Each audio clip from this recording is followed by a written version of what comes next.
विकास दुबे ने 8 पुलिस एहलकारों का कत्ल कर दिया। मंदिर में जाकर उसने पनाह ली। वो कानपुर से फरीदाबाद भागा, फिर वहाँ से उज्जैन पहुँचा।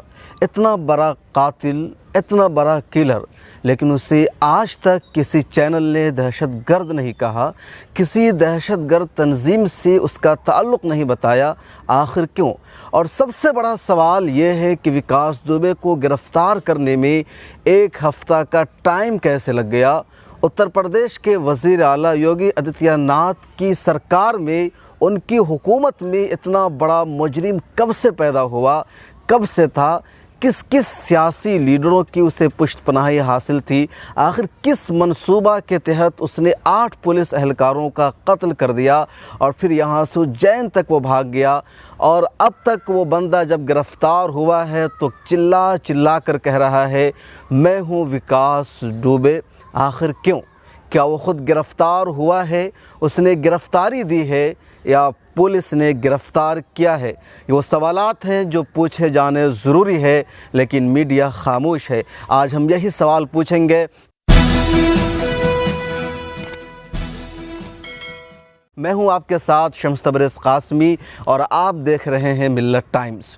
हिंदुस्तान में जराइम के वाक़ात मुसलसल बढ़ते जा रहे हैं। अक्सर एक दूसरे का कत्ल हो जाता है। सरकार जराइम पर कंट्रोल करने की, काबू पाने की कोशिश करती है, लेकिन उसमें नाकाम होती नज़र आ रही है। लेकिन पुलिस पर हमला करना या पुलिस को कत्ल करने का मामला बहुत कम होता है। लेकिन एक ऐसा वाक़या पेश आया पिछले दिनों के कानपुर में। एक शख्स ने 8 पुलिस कर्मियों का कत्ल कर दिया और वो शख्स 1 हफ़्ता तक फ़रार रहा पुलिस से, हुकूमत से, खुफिया एजेंसियों से।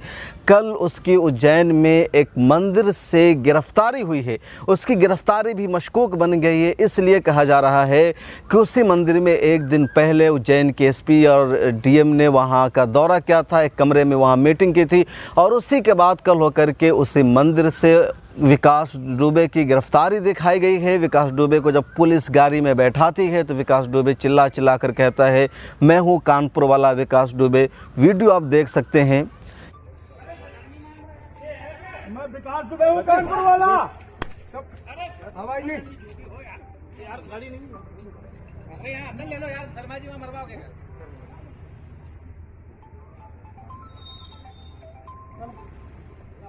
चलो ले लो, अंदर ही ले लो यार। ये सारी चीज़ें बता रही है कि विकास दुबे की गिरफ़्तारी हुई नहीं है, बल्कि उसने गिरफ़्तारी दी है। उसने ख़ुद को पुलिस के हवाले कर दिया है। अब सवाल उठ रहा है, सबसे पहले सवाल मीडिया पर, कि अगर उसका नाम विकास के बजाय अब्दुर्रहमान होता, अजमल होता, फ़हीम होता, तो सबसे पहले उसे दहशतगर्द कहा जाता, आतंकवाद कहा जाता, मास्टरमाइंड कहा जाता। लेकिन मीडिया ने इस मरतबा ऐसा लफ्ज़ इस्तेमाल बिल्कुल नहीं किया। देखिए कि इसकी गिरफ़्तारी मंदिर से हुई है। अगर कोई मुसलमान होता, अगर मस्जिद में चला जाता और ऐसा ही पेश आता, तो दुनिया भर के मुसलमानों को दहशतगर्द यहाँ की मीडिया बता देती। मस्जिदों को, मदरसों को, खानकाहों को दहशतगर्दी का अड्डा फिर से करार दे दिया जाता। लेकिन मंदिर से गिरफ़्तारी हुई, इसलिए मीडिया को कोई हैरत नहीं है, कोई अफसोस नहीं है। हम भी यही कहना चाह रहे हैं कि दहशतगर्दी का मज़हब से कोई ताल्लुक़ नहीं होता है, लेकिन यहाँ की मीडिया नाम देखकर, मज़हब देखकर दहशतगर्दी के पैमाने को तय करती है। जब एक बेगुनाह का कत्ल एक मुसलमान के हाथ होता है तो वह कातिल मुसलमान डायरेक्ट दहशतगर्द बन जाता है, और जब कत्ल का वाक़या मुसलमानों के अलावा के हाथ से आता है तो फिर वो कातिल दहशतगर्द नहीं बनता है।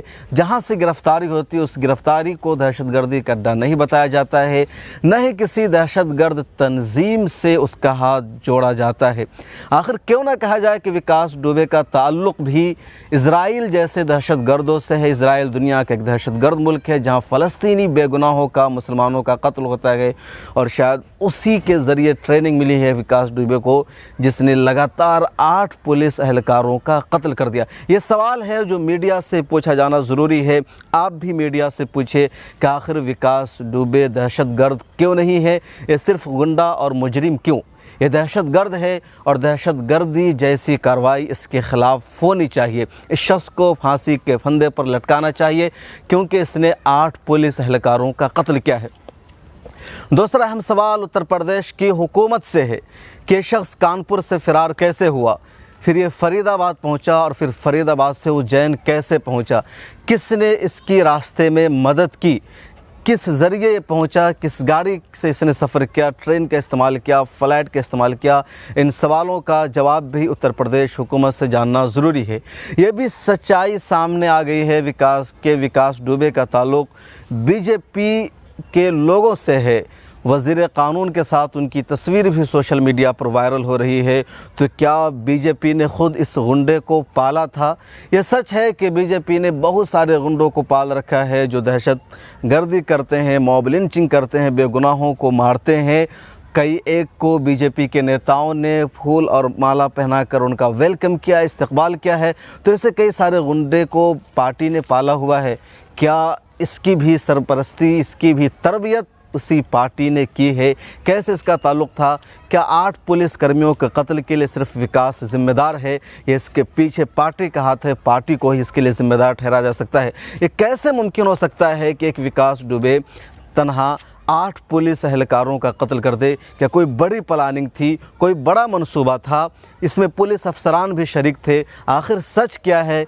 ये सच्चाई जानना ज़रूरी है। ये सवाल हुकूमत से है जिसका जवाब सरकार नहीं दे पा रही है। एक और सवाल अहम यह है, कितना बड़ा मुजरिम कब से उत्तर प्रदेश में था, कब से ये जराइम को अंजाम दे रहा था और क्यों यूपी सरकार खामोश थी? क्यों योगी आदित्यनाथ की सरकार इतने बड़े मुजरिम के ख़िलाफ़ कार्रवाई नहीं कर रही थी? ये सवाल है जिसका पूछना ज़रूरी है सरकार से, लेकिन मीडिया खामोश है, आवाम खामोश है। लेकिन आप आइए सोशल मीडिया पर लिखिए और सवाल पूछिए कि आखिर इतने बड़े मुजरिम को कब से यूपी में पनाह मिली हुई थी? उसने कैसे 8 पुलिस एहलकारों का एक साथ कत्ल कर दिया? जवाब मांगा जाएगा, सवाल पूछा जाएगा। एक और आखिरी बात, कभी हाल ही में एक और अहम बात, कभी हाल ही में दिल्ली में मोहम्मद शाहरुख ने पुलिस की तरफ गोली चलाई थी। किसी पुलिस एहलकार की मौत नहीं हुई थी, लेकिन लोगों का दावा है कि उसकी फायरिंग की वजह से 100 से ज़्यादा लोगों की जान बच गई थी। उस शाहरुख खान को दहशतगर्द लोगों ने करार दे दिया। उसका लिंक कई सारी तंजीमों से जोड़ दिया। विकास दुबे पर खामोशी क्यों है? क्यों इसे दहशतगर्द नहीं कहा जाता है? क्यों इसे फांसी के फंदे पर लटकाने का ऐलान नहीं हो रहा है? ये सवाल है और जवाब मांगा जाएगा सरकार से। मिलत टाइम्स की वीडियोस देखने के लिए यहाँ क्लिक करके सब्सक्राइब करें और हाँ, बेल आइकन जरूर दबाएं। अगर फेसबुक पर देख रहे हैं तो पेज लाइक करें। ताज़ा तरीन खबरों और मज़ामीन के लिए विजिट करें हमारी वेबसाइट www.millettimes.com। हमारी ये वेबसाइट उर्दू, हिंदी, इंग्लिश तीनों लैंग्वेज में मौजूद है।